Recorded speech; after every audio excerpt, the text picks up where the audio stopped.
Salutations les garçons aiguilles et les filles aiguilles. Aujourd'hui, je fais une tier liste de l'alphabet latin parce que j'adore les lettres et donc c'est y part. Donc déjà la lettre A, moi je l'aime beaucoup parce que c'est une lettre un peu qui éclate, qui fait un son ouvert, qui est assez charmé. Et en plus, c'est une préposition style avec un accent, donc je la mets en S cette lettre-là. Le B, une lettre donc labiale avec les deux lèvres bilabiales même, donc qui explose quand on la prononce. Je la trouve assez stylée. En plus, mon prénom est en B, donc c'est un A direct. Le C, en revanche, le C, je ne sais pas. Je ne sais pas. Ça risque d'être assez compliqué parce qu'il y a vraiment des mots très très laids avec un C. Cependant, si le C se prononce comme un S, il y a des mots très très stylés avec un C, genre céleste, célérité, des trucs comme ça. Céréales aussi. Donc on va peut-être le mettre en B. Le C en B, effectivement. D, j'aime pas trop.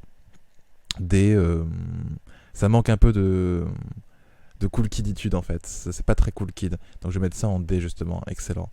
Le E, je l'aime bien. Je trouve que c'est une lettre super stylée. En plus, il peut être couplé à masse d'accents. Donc c'est vachement charmé. Cette lettre est flexible. Donc ça, c'est chouette. Mais quand même, elle est un peu trop utilisée. Donc on va pas le mettre ça en S, on va mettre ça en A.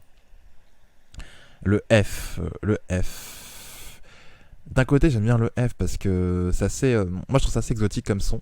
Mais d'un autre côté, parfois c'est un peu chiant à prononcer. Genre, je postillonne parfois quand je fais des F, donc à discuter. On va mettre ça allez, en A quand même. Hein. Parce qu'il y a fleur avec un F, donc c'est super. Il y a aussi fou. Et moi je suis un petit fou dans ma tête. Le G, déjà il y a un peu un mix-up avec le C et le G. Genre second, alors qu'on. Il y a un C, donc il y a un mix-up entre les deux lettres. Donc c'est assez semblable. Et j'aime pas trop le G, je vous avouerai. Donc on va mettre ça en C. En B, pardon, comme le C. Le H. Le H. Le H. La lettre qu'on ne prononce jamais en français. C'est vrai qu'un H, c'est un côté assez exotique. Assez étranger. Que j'aime bien, moi, personnellement. Donc que faire. Où est-ce que je mettrais le H? Moi, je pense que j'aime bien le son. Donc je mettrai en B, mais j'ai du mal à le prononcer. Donc on va mettre ça en B, oui. Le I.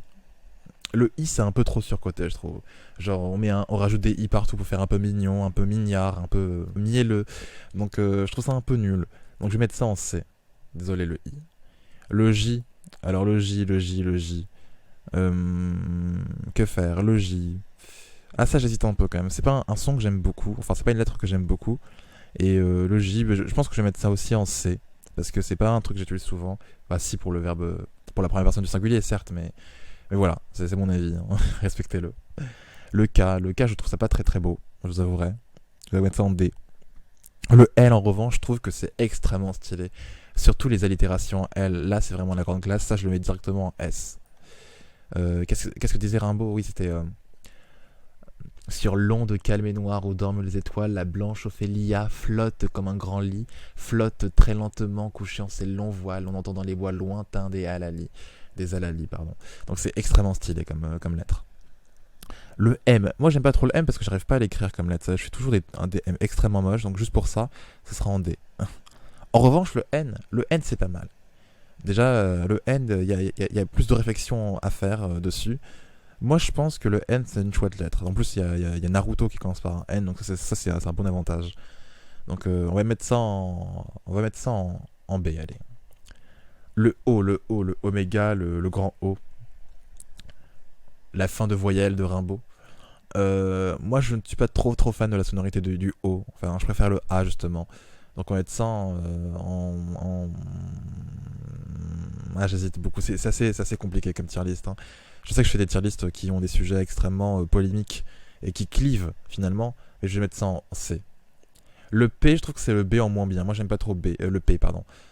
C'est peut-être un peu trop explosif, un peu trop prononcé. Donc, je vais mettre ça en B, allez. Non, en C. Le Q, ah lol, le Q. Moi, je trouve ça un peu nul le Q quand même. Donc, on va mettre ça en D aussi. Le R, en revanche, le R, c'est extrêmement intéressant parce que moi, je ne sais pas rouler les R, mais je trouve que c'est extrêmement séduisant quand les gens roulent les R. Donc, c'est un avantage, mais comme je sais pas rouler les R, je vais pas mettre ça très très haut. Mais il y a quand même de très jolis mots en R et de très jolies allitérations en R aussi. Par exemple, dans Enivrez-vous de Baudelaire. Donc, je vais mettre ça en B, allez. Peut-être en A si je savais rouler les R, mais allez en B. Ensuite, le S. Le S, c'est un joli son quand même, hein. Pour qui sont ces serpents qui sifflent sur vos têtes, voilà, l'allitération de Racine qu'on connaît tous. Mais vraiment, le S, c'est chouette. Moi, je trouve ça chouette.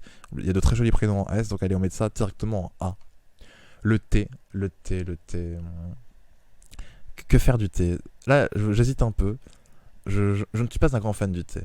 Mais c'est une lettre qui est quand même pratique et qui ne sonne pas si désagréable. Donc je pense que je vais mettre ça aller en C. Le U, moi je suis pas un grand fan du U. Je ne suis pas un grand fan du U. Je trouve ça assez laid comme son. En plus, il y a vraiment des mots nuls en U, genre Uranus. Donc on va mettre ça en F, désolé, je suis désolé. Je suis désolé.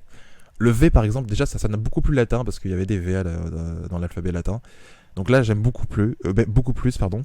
Donc le V c'est bien, mais en revanche le V quand il est prononcé W quoi. Ça c'est la classe, ça c'est l'ultime classe. Mais le V tout court, je ne sais pas. Bah il y a Victoire, il y a Victini.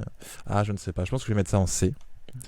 Tandis que le W quand même, c'est ce qui est bien, c'est que c'est une lettre super stylée parce que c'est utilisé uniquement dans les emprunts germaniques et tout ça. Mais en français, en tout cas, en vrai, dans les mots d'origine latine et grecque, il n'y avait pas trop de W. Enfin, il n'y en avait pas du tout. Donc, je ne sais pas. J'aime beaucoup l'allemand, donc on va mettre on va mettre le W, même si on l'utilise pas souvent, en B. Allez. Le X est trop kikou, je le mets directement en F. Je suis désolé parce que voilà, xylophone, c'est super, mais voilà, faut pas non plus abuser. En revanche, le Y, je préfère beaucoup plus au U. Donc, je vais peut-être le mettre, en B ou peut-être en A. Ah, je ne sais pas. Allez en B quand même, on va pas être fou. Et le Z, enfin, la dernière lettre de l'alphabet, le Z. Moi, je trouve que le Z est un peu moyen, un peu mid-tiers. Comment dire, c'est assez rare comme lettre quand on l'entend dans la vie de tous les jours. Mais on n'est pas en mode waouh, il a dit un Z, tu vois. Donc, je pense que pour ceci, c'est pour cette raison que je vais mettre le Z en C. Donc voici la tier list officielle, péremptoire et indiscutable que j'ai faite et qui est assez chouette. Moi, waouh, je trouve ça vraiment incroyable.